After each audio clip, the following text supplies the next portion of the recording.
फडणवीस एक खुंची माणूस आहे. आता काय बोलावं या विषयावर.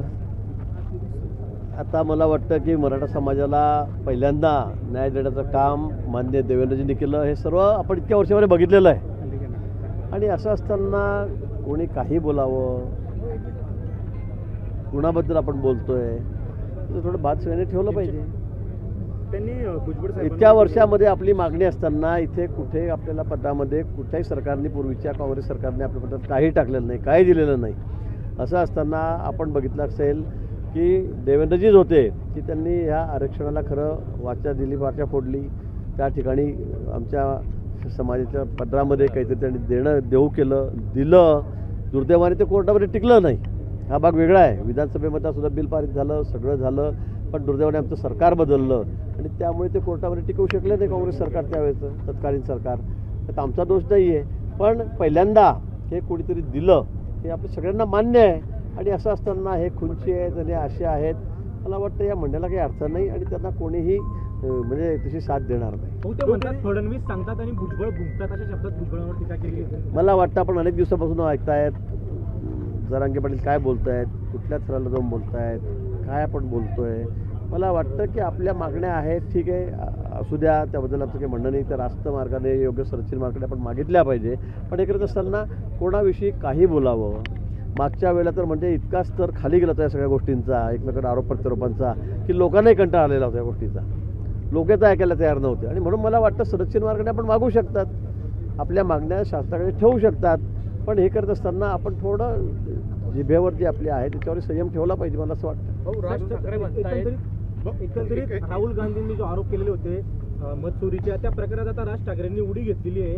राज ठाकरे असं म्हणताय की चौकशी झाली पाहिजे. आमचा देखील 10-12 वर्षापूर्वी जे झालेलं आहे आमच्यासोबत ते देखील बाहेर येईल. मला वाटतं आता ती म्हण आपल्याकडे ती वारंवार रिपीट होते की नाचतंय नांगण वाकडं.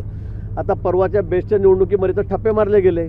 तुम्ही जो मराठी माणूस म्हणून एवढा कागावा करता आहात, आपल्याला कोणी मतदान केलं? आपल्याला शून्यसुद्धा फोडता आला नाही. तुम्हाला कोणीच त्या ठिकाणी तुम्हाला मतदानसुद्धा केलं नाही. आणि मग असं असताना कधी मतपेट्यांच्या बाबतीत बरोबर त्या खराब झालेल्या आहेत, कधी मग ते बॅलेट पेपर घ्या सांगायचं, कधी मतदार याद्या खराब झाल्या सांगायचं. म्हणजे लोक तुम्हाला स्वीकारत नाही आणि म्हणून तुम्ही बस प्रत्येक वेळेला नवीन नवीन कारणं शोधायचे. मला हेच कळत नाही.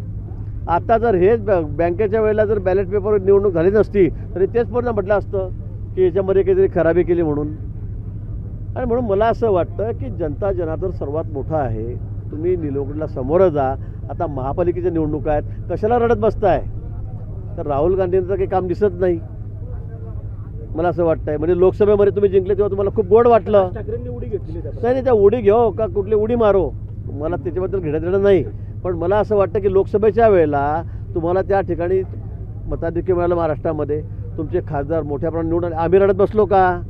आम्ही म्हटलं का त्यावेळेला की बाबा यांनी मतदारांच्या खराब केल्या का मशीनमध्ये काड्या केल्या? आम्ही काही म्हटलं?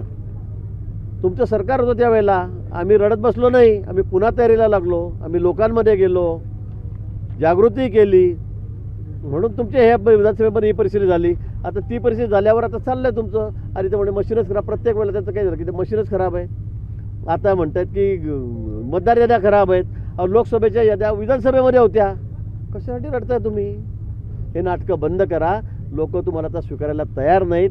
देशामध्ये मोदीजी आहेत, त्यांच्या नेतृत्वाखाली देश किती वेगाने पुढे चाललेला आहे. राज्यामध्ये देवेंद्रजी आहेत, आता शिंदेसाहेब, अजितदादा आमच्या सोबत आहेत. आम्ही सगळे एकत्रितपणे काम करतो आहोत आणि देशाचा, राज्याचा विकास झपाट्याने पुढे होतो. उद्धव ठाकरे म्हणताय ही बोगस जनता पार्टी आहे, मतचोरीपासून सावध राहा. उद्धवजींना म्हणा, हे सगळी ओढी बडबड करण्यापेक्षा, इतका वेळ वाया घालण्यापेक्षा जरा लोकांमध्ये जा, जनतेमध्ये जा, तिथे काही बोला, त्यांना काही सांगा, कार्यकर्त्यांना जरा कामाला लावा. हे काहीतरी करा ना. रोज सकाळ झाली की काहीतरी आपला हा बोगस, तो बोगस, हा असा, तो तसा. तुमचं काय? आपल्याला 2.5 वर्ष दिले होते ना सरकार, लोकांनी दिले नाही. ते तुम्ही दगाबाजी करून घेतले. पण 2.5 वर्षामध्ये तुम्ही काय दिवे लावले? तुम्ही कधी खाली उतरले का घराच्या? तुम्ही मंत्रालयाची पायरी चढले का? कशाला बोलायला लावताय? हे लोकांनी बघितलं आहे. कोरोनाच्या काळात लोक मरत असताना तुम्ही काय काय पराक्रम केलेत. हां, त्या डेड बॉडी लपटाच्या बॅगमध्ये तुम्ही काय पैसे खाल्ले, खिचडीमध्ये काय पैसे खाल्ले, अजून तुमचे लोक जेलमध्ये आहेत ना. महापालिकेत तुम्ही काय केलं? मुंबईच्या मराठी माणसासाठी तुम्ही तिथे काय केलं? कोरोनामध्ये मरत असताना लोक त्यावेळेला फक्त त्यांच्या टाळूवरचं लोणी खाण्याचं काम यांनी केलं आणि आता मात्र मार मोठ्या मोठ्या गप्पा करतायत.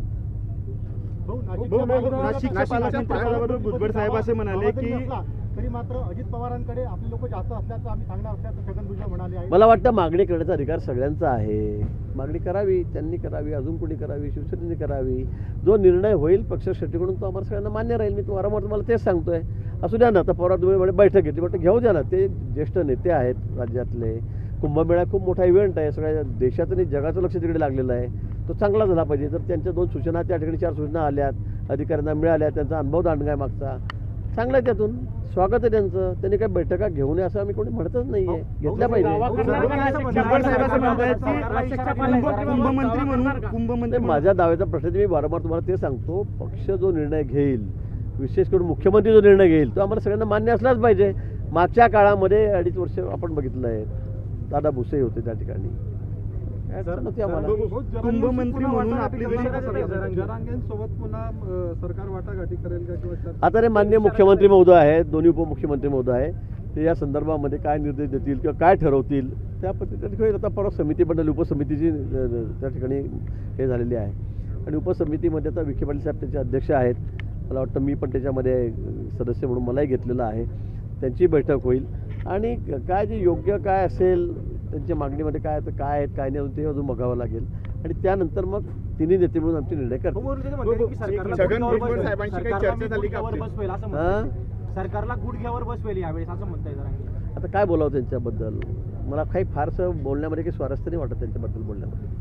त्यांना मी पुन्हा सांगेल की आपल्या मागण्या संरक्षण मार्गाने मागल्या पाहिजे आणि आपली वाच्यता जी आहे ती मला वाटतं व्यवस्थितच ठेवली पाहिजे. अशा काहीतरी मागच्या वेळेला इतक्या खालच्या थराला गेले की लोकांना ऐकावंसं सुद्धा वाटलं नाही. आणि त्यामुळे आपण बघितलं विधानसभेमध्ये लोकांनी मग कौल दिला, देवेंद्र फडणवीसांच्या बाजूने दिला, महायुतीच्या बाजूनेच दिला ना कौल.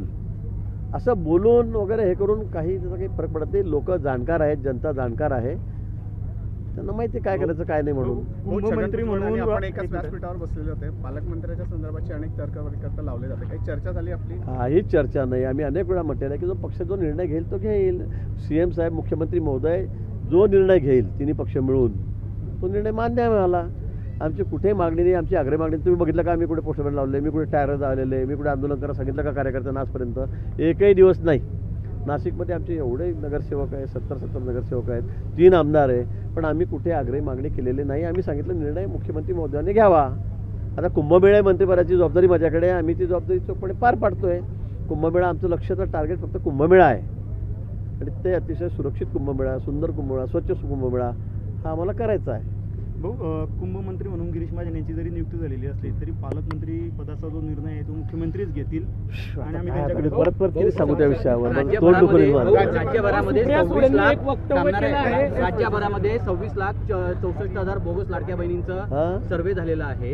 त्याच्यामध्ये 2 उपमुख्यमंत्री जे आहेत त्यांच्या मतदारसंघातील हे सर्वात अधिक बोगस लाडक्या बहिणी समोर आलेल्या आहेत.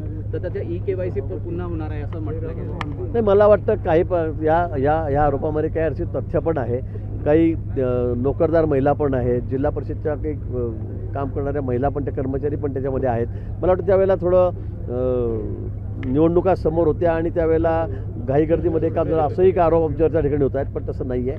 पण खरं जे पात्र आहेत त्यांनी त्याच्यामध्ये फॉर्म भरायला पाहिजे होता, त्यांनी त्याच्यामध्ये सगळा लाभ घ्यायला पाहिजे होता. पण काही ठिकाणी काही अंशी थोड्याफार प्रमाणामध्ये काही जे पात्र नाहीत अशाही भगिनींनी त्या ठिकाणी त्याचा लाभ घेतलेला आहे. मला वाटतं त्यांची नावं आता मोठ्या प्रमाणात कमी होत आहेत. सूर्या सुळेंनी हे वक्तव्य केलं आहे की माझ्या पांडुरंगाला मटण खाल्लेलं चालतं, आम्ही आमच्या पैशांनी मटण खातो, सरकारला काय प्रॉब्लेम आहे?